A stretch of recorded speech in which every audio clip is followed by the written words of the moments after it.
Hey guys, this is Pratik, and in this video we'll be taking a look at how to remove background noise from your videos in Premiere Pro. So let's get started.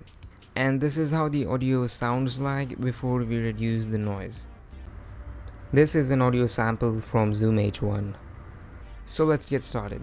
So after you have imported your audio inside Premiere Pro, just go to Effects over here and just type Adaptive Noise Reduction and drag it on top of your audio file. Then go to Effects Control and under Adaptive Noise Reduction click on Edit, and you will be playing with these two things, Reduce Noise By and Noisiness.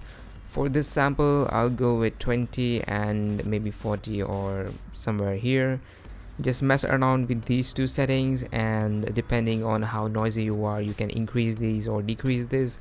You shouldn't go too overboard with this or your audio will just sound really weird, so just be careful. And this is how the audio sample sounds like after we have removed the noise. This is an audio sample from Zoom H1. And that is how you remove background noise from your audio in Premiere Pro. If you like this video and are interested in more videos like these, do subscribe to this channel, and if you're interested in more short tutorials like this, you can check out the quick tips playlist on this channel, and also check out other Premiere Pro tutorials if you are interested. This is Pratik, and I'll see you guys next time.